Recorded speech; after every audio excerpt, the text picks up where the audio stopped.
जब हॉस्पिटल में चला जाता था तो जो उसके जानने वाले होते थे तो वो कहते थे अब इसका आयुष्मान कार्ड बनाना है, या उसके पीछे पड़ जाते थे। अब आप खुद ही सोचो कि जब पेशेंट बेड पे आ गया फिर हम उसके कार्ड का सोचेंगे तो इलाज मुफ्त में कहाँ से होगा। मैं आपको अपनी बात कहूँगा कि मेरे फादर को भी आयुष्मान कार्ड था। उनको स्टोन का ब्लेडर में आ गया था तो उनको बोला सर्जरी के लिए। मैंने उनको हत्तुल वसा कोशिश की, मैं आपको पर्सनली किसी ये करवाऊंगा नर्सिंग होम में, लेकिन उन्होंने नहीं माना। बोला मेरे पास आयुष्मान कार्ड है, मैंने इसी से करवाना है, और करवाया, और सारा पैसा जो है गवर्नमेंट ने दिया। लेकिन हमें ये चीज़ें पहले बनानी हैं, ऐसा ना हो कि हम पहले सो जाएंगे और फिर कार्ड ढूंढेंगे।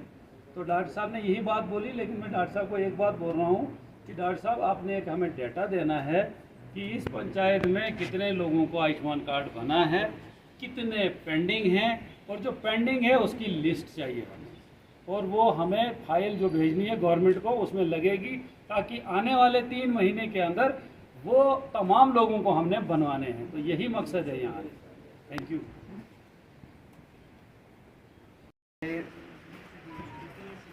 उसमें सबसे पहले नाला जो होगा उसमें कम से कम 4-5 ग्राहक पानी होना चाहिए। उसमें से जो ज़मींदार होगा, जिसकी ज़मीन गवर्नमेंट एक्वायर करेगी, उसकी ज़मीन में कम से कम 1 ग्राहक पानी आना चाहिए, तो फिर फिश कल्चर हो सकती है। तो इधर मैंने देखा नाले के करीब ज़मीन है इधर किसी की। अगर ज़मींदार अगर कोई आएगा सामने बोलेगा कि मेरी ज़मीन है, ज़मींदार अगर आएगा कोई बोलेगा मेरी ज़मीन है, नाले के साथ में मिल्कियत है ज़मीन, तो मैं देख सकता हूँ अभी, तो उसका नाम शाम में लिखूँगा। फिर बाद में जो हमारे अफसरान हैं वो भी साइड पे आएंगे देखने के लिए, तो वो आप फिश कल्चर यहाँ कर सकते हो। यहाँ पानी खुला डुला है, यहाँ नाले में मछली आप यहाँ पाल सकते हो। तो अगर है कोई भाई जो ज़मींदार आएगा यहाँ, तो उसका हम नाम शाम लिखेंगे। इंटरेस्ट भी होना चाहिए कि मुझे फ़िश यहाँ कल्चर करनी है, मछली यहाँ पालनी है, तो इंटरेस्ट भी होना चाहिए ज़मींदार को। तो उसके लिए गवर्नमेंट ने स्कीम रखी है SC और ST के लिए, जो 5,50,000 का जो है यूनिट कास्ट है। इसमें गवर्नमेंट आपको 60% उधर से ही देगी, उसमें कोई पैसा वापस आपको नहीं देना है। और सीड जो मिलेगा वो गवर्नमेंट आपको देगी, यानी जो मछलियाँ सीड होती है वो भी आपको गवर्नमेंट ही देगी। तो पांड बनाने के लिए पैसा भी गवर्नमेंट आपको देगी।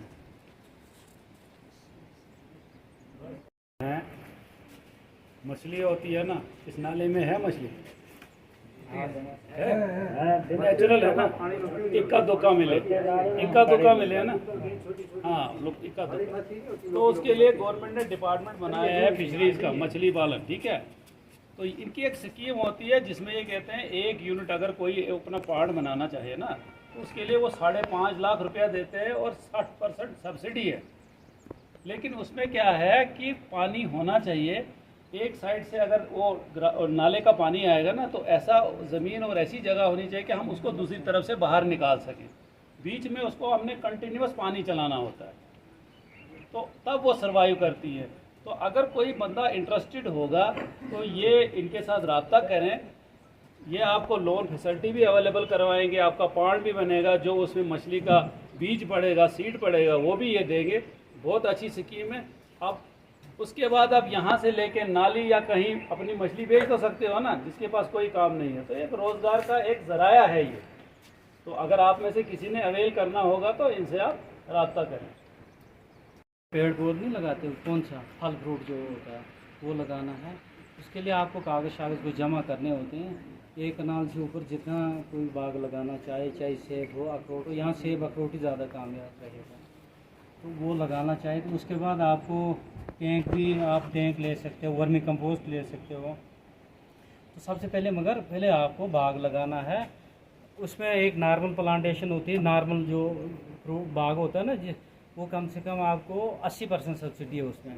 जैसे वो 60 रुपये का पेड़ है, आपको 12 रुपये जमा करने हैं, बाकी गवर्नमेंट करेगा। उसके बाद आता है हाई डेंसिटी, जो नॉर्मल हाई डेंसिटी में आता है। वो भी 250 का है, उसमें भी 80% सब्सिडी है। वो एक कनाल में कम से कम 48 लगते हैं, तो वो लगा सकते हो। ये लगते हैं 12 से 13। दूसरा है अल्ट्रा हाई डेंसिटी, लेकिन वो यहाँ थोड़ा मुश्किल हो जाएगा, उसके लिए वो ज़्यादा खर्चा है, उसका कोई 2 लाख है एक कनाल का खर्चा। तो ये नॉर्मल जो है वह अखरोट का, आप अखरोट के लिए पहले जोर दो। अगर आपके पास 20 अखरोट भी होंगे ना, तब भी जितनी आपको पूरी फसल निकलती होगी पूरी ज़मीन की, वो अखरोट 20 अखरोटों से आपको पूरा मतलब कवर हो जाएगा आपका जितना भी साल का खर्चा है।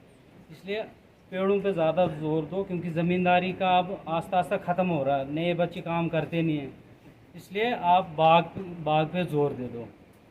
हाँ, स्कीमें हैं, जैसे आपका मछली पालन आया, मछली आप पालोगे, आपका रोज़गार उससे चलेगा, आपकी इकोनॉमी बूस्ट हो जाएगी।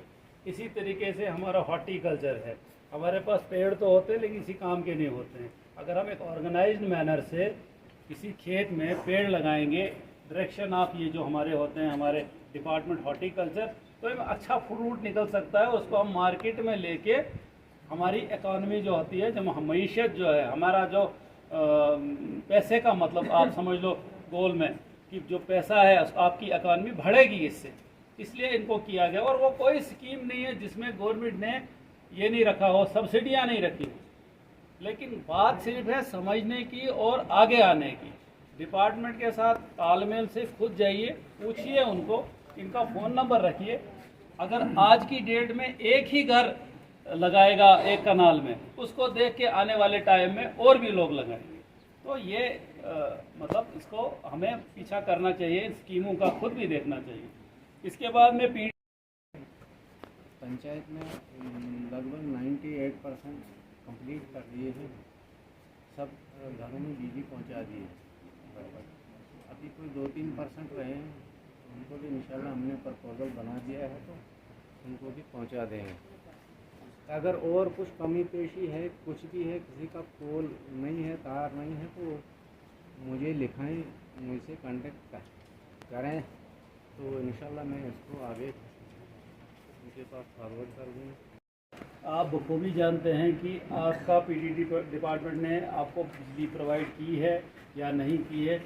अगर इसके रिलेटेड कोई इशू है, तार है, पोल है, तो जब हम पब्लिक को किसी को टाइम देंगे तो उस वक्त आप ये चीज़ें रख सकते हो, ये नोट करेंगे और ये फिर हमारे साथ कम्युनिकेट करके हमें भी डाटा दे देंगे कि कितने हाउस होल्ड थे, कितने हाउस होल्ड तक पोल गए हैं, बिजली गई और कितने बकाया है, उसको भी हमने सैचुरेट करना है आने वाले 3 महीनों में। हमें इस वक्त केसीसी की स्कीमें इस वक्त चल रही है।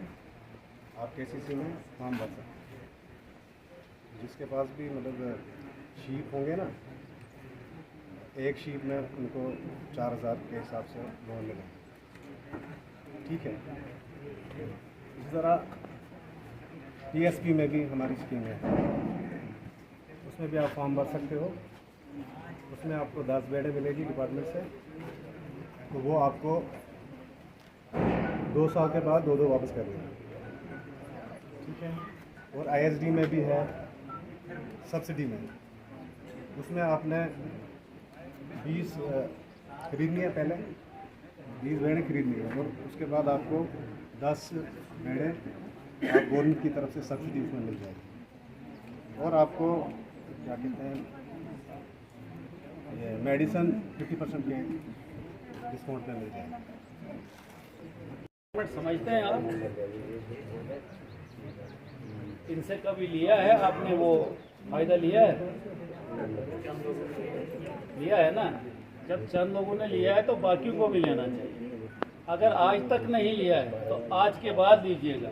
तो मैं इनसे भी रिक्वेस्ट करता हूँ कि आपने कितने केसेस लिए हैं, और भी जो अदर है ये डेटा हमें पंचायत वाइज तमाम 4 पंचायतों का चाहिए।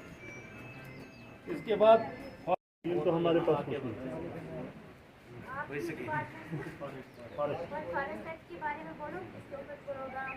फॉरेस्ट एक्ट के बारे में आपको पता है, गवर्नमेंट ने कुछ हक दिए हैं, और ख़ास करके शेड्यूल ट्राइब्स को। क्लेम कैसे करना है?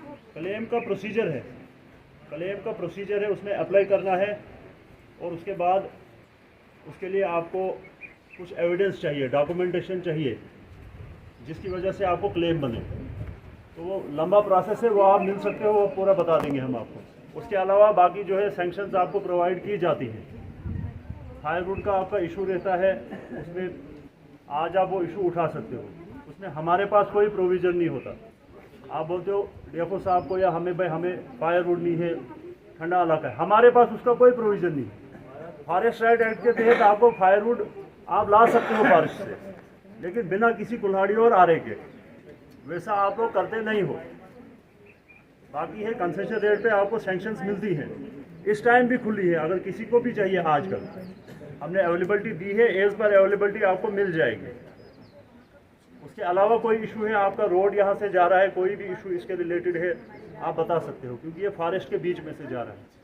अगर है किसी का तो आप बता सकते हो। इनका सर फॉरेस्ट वालों से एक क्वेश्चन है सर, जैसे इन्होंने बताया फॉरेस्ट एक्ट जो है, फॉरेस्ट एक्ट जो जिसके बारे में आपने सर यहाँ पे थोड़ा सा बताया, आप सर लोगों को ये मतलब वाजे कर दीजिए कि उसमें जैसे किसी का मकान जो है जंगलात में, हाँ जी, 4 या 5 साल से या 10 साल से वो जंगलात में रह रहा है, उसको आप डिटेल में थोड़ा बताएं कि वो अप्लाई कैसे करे और उसको उसका फ़ायदा क्या होगा, क्लेम कैसे करे। क्लेम उसको मिलेगा, वो 2 या 4 साल का नहीं होगा जी, 30-40 साल से वो होना चाहिए वहाँ पर। जी, अपने नाम उसको कोई भी ज़मीन नहीं होनी चाहिए, उसका पूरा एविडेंस होना चाहिए कि वो सच में रह रहा है। कोई ऐसे बोलेगा मैं यहाँ 20 साल से रह रहा हूँ, उससे ज़बानी नहीं होगा वो, उसके पास पूरे एविडेंस होना चाहिए, तस्दीक होनी चाहिए, डॉक्यूमेंट्स होने चाहिए। आप हर साल जिस टाइम भी मान लो कहीं जाते हो, आपके पास जानवर होते हैं, आप उसकी पर्ची कटाते हो, माटो कटाते हो, वो सारे एविडेंस वो होने चाहिए आपके पास रिकॉर्ड, जिसमें आप सब लोग ढीले हो। हर साल का रिकॉर्ड आपके पास नहीं है, कहीं ना कहीं आप लोगों में खुद कमजोरी रह जाती है। हम बार बार बोलते हैं आपको, लेकिन आप खुद पीछे रह जाते हो, इस वजह से आपको वो फायदा नहीं मिल पाता है। फॉरेस्ट एक्ट लाया है, राइट एक्ट है। राइट होता है हकूक, हक, यानी कि आपको कुछ हकूक देंगे। लेकिन मुझे भी यहाँ 4 महीने हुए, मैं भी मीटिंग्स में जाता हूँ, शायद द्राभिशाला और नागसिनी की ही फाइलें चलती हैं फॉरेस्ट लैंड के लिए जिन लोगों को देना है। यहाँ हमने नहीं देखा। अगर यहाँ हम नज़र दौड़ाएं तो मुझे लगता है 80% लोग जो हैं उनके घर कहाँ पे होंगे, फॉरेस्ट की ज़मीन में बने होंगे। कल को अगर पीला पंजा चलेगा और उसको वो उखाड़ देंगे, फिर हम रोएंगे। आज गवर्नमेंट ने अपॉर्चुनिटी दी है कि भाई आपके नाम हम इतने 5 मरले या जो भी आपको चढ़ेगा वो आपको हवाले कर देंगे, कम से कम आपका घर तो सिक्योर हो जाएगा ना। तो इस बारे में इनसे राब्ता करिए। इसमें फिर इन्होंने ही काम नहीं करना है, इसमें रेवेन्यू डिपार्टमेंट भी आता है, हमें भी रखते हैं, और बाद में फाइल बन के डीसी साहब के पास, एसीआर साहब के पास फिर ये अप्रूव हो जाती है और आपको राइट मिल जाएगा। तो इसको अवेल कीजिए। सिर्फ इस पे मत रहिए कि मैं वहाँ से एक वो निकालूंगा, कुछ नग निकालूंगा तो यही काम मेरा फॉरेस्ट से। अब इसके बाद मैं मोहतरमा डीडीसी साहिबा, वीडियो साहब, नाइब साहब, पटवारी साहिबा और दूसरे डिपार्टमेंट से आए हुए अफसरान और ऑफिशल्स और मौजूद शहरियों, जैसा आप सबको मालूम है कि गवर्नमेंट की मुख्तलिफ स्कीमें होती हैं। उन स्कीमों का ये मकसद होता है कि लोगों को अवेयर किया जाए और उनको उन स्कीमों का फ़ायदा मिले। लेकिन एक कमी जो हमारे अंदर ये है कि हमें पता ही नहीं होता ये स्कीमें क्या होती हैं। उसमें एक वजह ये भी है कि इसमें थोड़ा भाषा का प्रयोग जो है, इस्तेमाल डिफरेंट होता है, वो हमें समझ ही नहीं आता। मैं खुद नहीं समझ सकता हूँ जब तक मैं 4 बार उस चीज़ को स्टडी किया तब पता चलता है। अब इसको समझने के लिए हमें फिर थोड़ा समझना पड़ेगा कि ये चीज़ क्या बता रहे हैं। अभी ये जो धरती आबा जन भागीदारी अभियान है, आपको तो पता ही नहीं क्योंकि हम हिंदी पढ़े हुए लोग नहीं हैं, लेकिन अब एक कोशिश है कि लोगों को ये पता चले ये चीज़ क्या है। जब इस चीज़ का हमें पता चलेगा तब हम इन स्कीमों का फ़ायदा उठा सकते हैं। अब मुख्तलिफ महकमों ने आपके सामने अपनी अपनी स्कीमें बताई। हम उम्मीद करेंगे कि आप इनका फ़ायदा उठाने की कोशिश करोगे। ये आपके बेनिफिट के लिए है। जैसे कि फिशरीज़ महकमा ने कहा कि हम यहाँ मछली पालन का वो करेंगे, लेकिन आपको अभी ये बात बैठेगी नहीं, बोलेंगे इनने बता दिया, हमने सुन लिया। अगर आप ये कोशिश करोगे तो आपको कितना बेनिफिट होगा वो आपको बाद में पता चलेगा। जैसे हॉर्टिकल्चर डिपार्टमेंट ने कहा कि हम बागों के लिए आपको दरख्त देते हैं, ज़मीन दो एक कनाल, उसमें इतने दरख्त लगेंगे। जब वो दरख्त लगेंगे, वो बनेंगे, आपको फ़ायदा तब पता चलेगा। आप सुनने और सुनाने से ये फ़ायदा नहीं होता है। इस तरह से एग्रीकल्चर डिपार्टमेंट है, वो आपको मुख्तलिफ बीजों के बारे में बताते हैं कि ये बीज आप डालोगे इसकी प्रोडक्शन इतनी होगी, ये डालोगे इसकी। हम तो अभी यहाँ पुराने ही बीज इस्तेमाल करते हैं, है ना। नया बीज तो आपने गवर्नमेंट वाला कोई यूज़ किया ही नहीं, किया होगा कहीं एक दो केसेस में।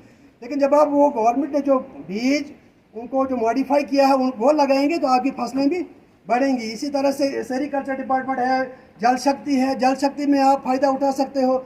आप गवर्नमेंट से डिमांड कर सकते हो कि हमें फ़िल्टर प्लांट चाहिए, उस फिल्टर प्लांट से आपका पानी साफ़ आएगा जो आप पी सकते हो। लेकिन आपको फ़िलहाल नलकों की कहीं पता नहीं है कि वो कहाँ से आएंगे। अगर आपको स्कीमों का पता चलेगा तो जितना फ़ायदा आप उठा सकते हो बहुत कम है। इस तरह मैं अपने डिपार्टमेंट की तरफ आता हूँ तो हमारे डिपार्टमेंट ने भी कई स्कीमें लॉन्च की है। पहले आपको पटवारी के पास जाना पड़ता था, एप्लीकेशन दे के, फिर आपके दिन कटते थे। पटवारी भी बिजी होता है क्योंकि आपको पता है कि रेवेन्यू का जो काम होता है बहुत ही ओवर बिजी होता है। 24 घंटे पटवारी लगे रहते हैं, तब भी वो काम पूरा नहीं होता है। अभी आपकी जमबंदियों का मसला था 2019, 20, 21 में जमबंदियों का इतना जोर पड़ा कि 3-3, 4-4 बजे तक पटवारी ने रात को जमबंदियाँ लिखी। मैंने खुद लिखी, 3 कसम से कहता हूँ 6 महीने में 3 बजे से पहले नहीं सोया।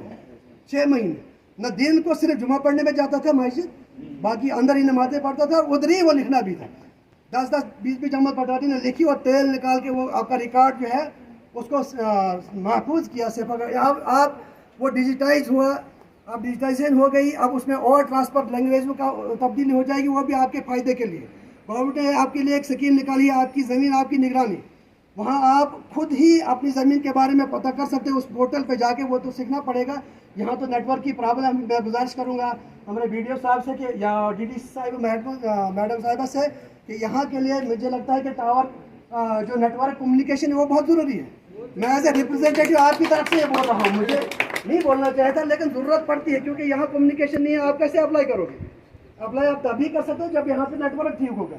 इसके लिए अगर महकमा मुतल्लिका जो है वो थोड़ा जो है अपने इसमें रखेंगे नोट में ये, तो आपका बेनिफिट होगा। इसी तरह से हमारे पास एक जनसुगम एक स्कीम है। जनसुगम के स्कीम के तहत आप अपने इनकम, RBI, ST वगैरह जो भी है डॉक्यूमेंट्स वो अप्लाई करते हो। वो आपको कहीं दुकान पे जाकर खिदमत सेंटर, यहाँ तो अभी खिदमत सेंटर नहीं होगा, आपको दूर है, लेकिन वहाँ जाके आप वहाँ से अपनी एप्लीकेशन अप्लाई करके वहाँ पे जो रिक्वायर्ड डॉक्यूमेंट्स होते हैं उसमें एक कमी आप कर जाते हैं कि आपने अप्लाई किया, एप्लीकेशन डाल दी, लेकिन वो आपके पास वो कागज़ ही पूरे नहीं लगाते हैं बाद एप्लीकेशन में। उस वजह से वो एप्लीकेशन लटक के महीनों चली जाती है क्योंकि उसमें कागज़ कम होते हैं और वो आपको बार बार फिर वहाँ जाना पड़ता है। इससे पहले कि आप कोई एप्लीकेशन अप्लाई करें कोई भी किसी सर्टिफिकेट के लिए, तो वो पहले पूरे अपने कागज़ उसके साथ लगा के, ताकि वो एप्लीकेशन वापस नहीं आए। फिर हमारे पास टाइम लिमिट है उस चीज़ को हल करने में। कुछ एप्लीकेशन को 10 दिन में हम करते हैं। उसके लिए एक रेवेन्यू पोर्टल है, फ़र्द अगर जब लगाते हो, फ़र्द अगर बनानी है आपने तो 10 दिन के लिए हमने वो कंप्लीट करके आपको हवाले करनी है। लेकिन शर्त यह है कि कागज़ पूरा होना चाहिए। अगर कागज़ पूरे नहीं होते तो फिर उससे प्रॉब्लम आपको ही हो जाती है। तो कोशिश करें जब भी आप किसी भी स्कीम के तहत अप्लाई करना है, आपने रेवेन्यू एक्सट्रैक्ट के नकलों के लिए या इनकम सर्टिफिकेट होता है, इनकम सर्टिफिकेट के लिए गवर्नमेंट ने रखे हैं 30 दिन। हम चाहते थे कि वो काम रहे क्योंकि इनकम आपको बार बार लगती है, बच्चों को होती है ज़रूरत। आज के दिन जब अप्लाई होता है तब तक फिर 5, 10, 15 दिन निकल जाते हैं। लेकिन अब वो गवर्नमेंट ने ऊपर से टाइम रखा है तो अब हम उसमें कुछ नहीं कर सकते। कुछ चीज़ों के लिए काम टाइम रखा है, उनको ज़्यादा भी रखा जा सकता था, लेकिन इनकम जो था वो फौरी तौर पर जल्दी होना चाहिए था। लेकिन अब ये ऐसी स्कीमें हैं, हम तब भी कोशिश करते हैं कि विद इन द टाइम से पहले ही आप वो इशू करें, क्योंकि हमारा डिपार्टमेंट आपको पता है 24/7 जो है सर्विस में रहता है। हम रात को भी एक आपकी काम करते रहते हैं, इंशाल्लाह करेंगे भी आया। और इसमें थोड़ी सी तरक्की भी आई है, कामों में भी तेज़ी हो गई है, लेकिन कर करके भी फिर भी पटवारी बिजी रहते हैं। इसको और 10, 15, 20 काम पड़ते हैं, कभी कभी नहीं भी मिलता है पटवारी। यहाँ एक जगह एक ऐप होता है, दूसरी जगह और कुछ काम होगा, तीसरी जगह और कुछ काम होगा। जिस तरह से कल हम आए थे कैंप में बैठने के लिए, तो उसी वक्त रोड वाले भी आ गए तो हमें उठ के चला जाना पड़ा वहाँ से। तो ऐसी कोशिश हम करते हैं कि आपको हमारी वजह से कोई तकलीफ ना हो। फिर भी कमियाँ रहती हैं, उसके लिए हम आपसे माजरत चाहते हैं। और भी क्या है, बाकी गवर्नमेंट ने निकाली है स्कीम, हम सिर्फ उसकी इनकम देखते हैं, इसकी इनकम कितनी बनती है। हम सिर्फ उसको इनकम सर्टिफिकेट बना के देते हैं। उसका अगर वो इनकम 80,000 से कम जाती है, हम कोशिश करते हैं कि कम ही रहे, लेकिन किसी की बढ़ भी जाती है। जो बढ़ जाती है वो स्कीम में नहीं आते हैं, क्योंकि उसमें लिमिट जो है 80,000 है। और हमारा काम सिर्फ उसमें इतना है कि हम इनकम आपको प्रोवाइड करें, आपकी इनकम कितनी बनती है, और हम उसके तहत आपको सर्टिफिकेट देते हैं। बाकी जो स्कीम है उसमें वो गवर्नमेंट को ही किस हिसाब से वो किसको मिलना है, 80,000 से ज़्यादा फिलहाल उसकी वो आमदनी नहीं होनी चाहिए। सर इनकम सर्टिफिकेट आप भरते हो कंप्यूटर शॉप पे, जो उसकी फ़ीस बनती है वही वहाँ पे लेंगे, बाकी कोई फीस नहीं है। में भी रोशनी डाली। अस्सलाम वालेकुम, आदाब। मैं आयुष डिपार्टमेंट से ताल्लुक़ रखता हूँ। आयुष जो है ये एक आयुर्वेदिक डिपार्टमेंट है। इससे आयुर्वेदा, वाई से योगा, ऐसे सीधा AYUSH, ऐसे आगे हीमोपैथी। इसमें हमको एक्सरसाइज पे भी जोर दिया जाता है कि स्कूलों में कैंप्स करने पड़ते हैं, आंगनवाड़ी सेंटरों में कैंप्स करने पड़ते हैं, और बाकी ड्रग एडिक्शन के बारे में भी हम कैंप्स करते हैं। तो एलोपैथिक जो है वो इमीडिएट एक्शन करती है। ये एलोपैथिक ड्रग्स जो हैं ये आस्ता आस्ता बीमारी को जड़ से उखेड़ती है।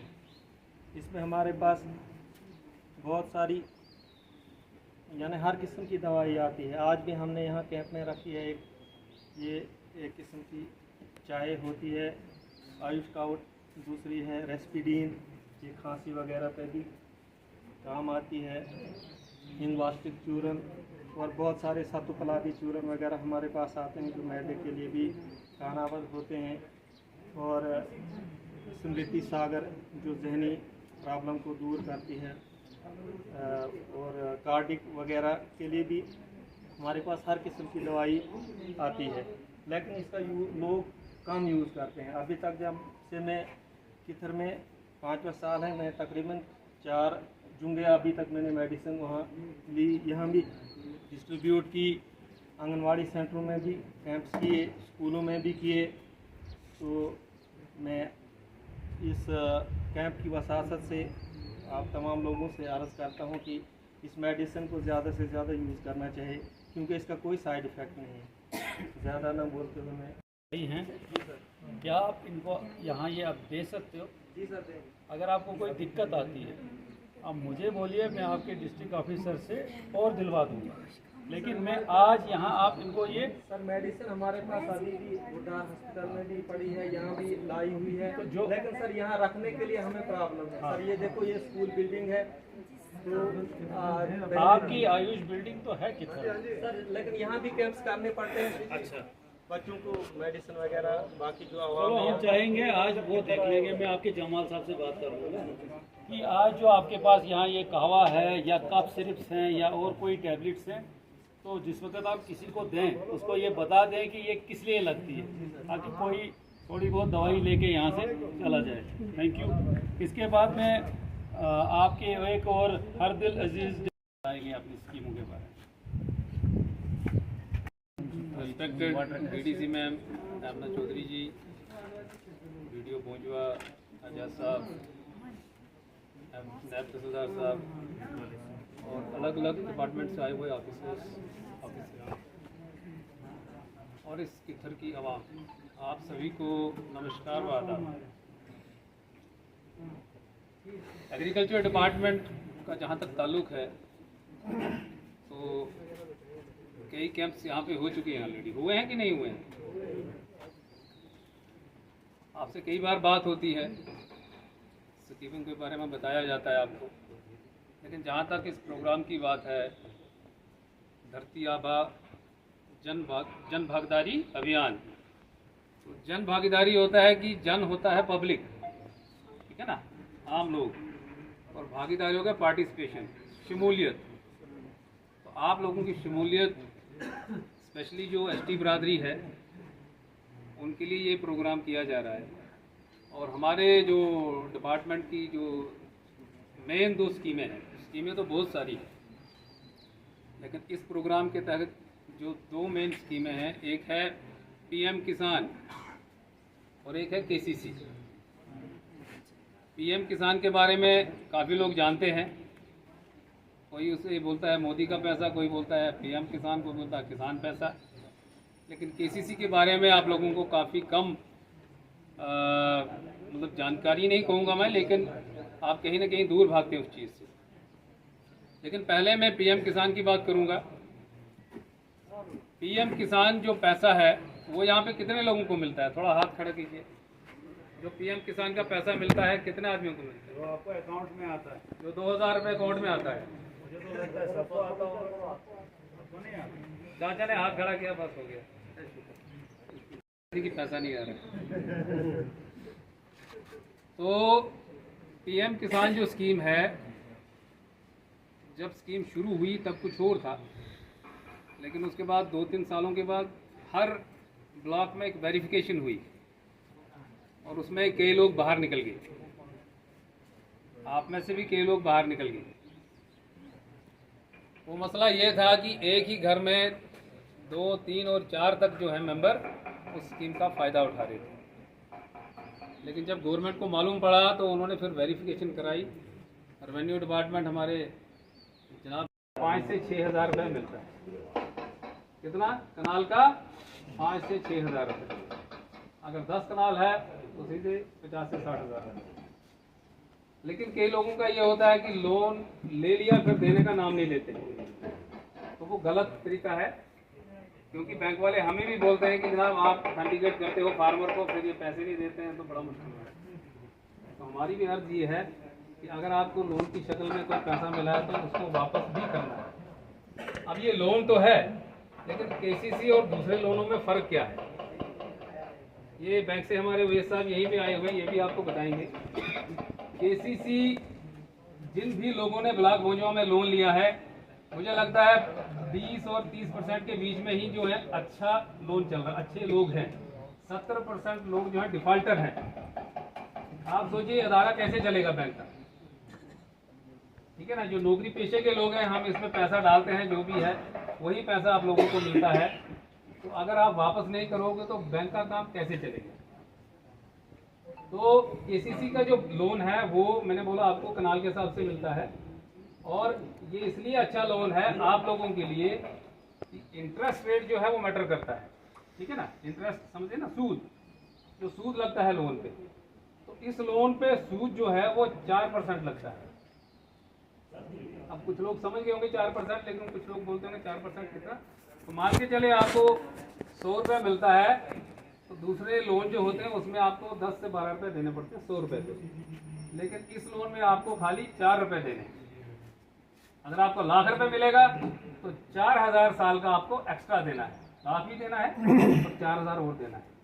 नहीं तो बाकी लोनों में आपको 10 से 15 हज़ार एक्स्ट्रा और देना पड़ता है। ठीक है। तो आपने अप्लाई कर दिया, आपके अकाउंट में पैसा आ गया। फर्ज कीजिए आपने डिस्कशन कर लेते, शायद आप में से और भी कोई फिर जाग जाता है। जब एक आदमी बोलता है ना, फिर दूसरे में भी जोश आता है, वो भी बोलना शुरू कर देता है। इसको कंटिन्यू करते हैं। तो चूँकि वक्त की कमी है तो अब इस प्रोग्राम को हम यहीं कंक्लूड करेंगे। हम डीडीसी मैडम का बहुत शुक्रिया अदा करते हैं कि इन्होंने कंटिन्यूस 4 दिन हमारे साथ हर जगह ये आए और आप लोगों से इंटरेक्ट हुई। कोशिश कर रहे हैं कि आप लोगों को फ़ायदा मिले, और बाकी ऑफिसर्स जितने भी हमारे साथ आए, पब्लिक से रिप्रेजेंटेटिव्स आए हैं या आम पब्लिक आई है, हम सबका तहे दिल से शुक्रिया अदा करते हैं कि आप लोग यहाँ आए और इस प्रोग्राम को कामयाब बनाया। Thank you.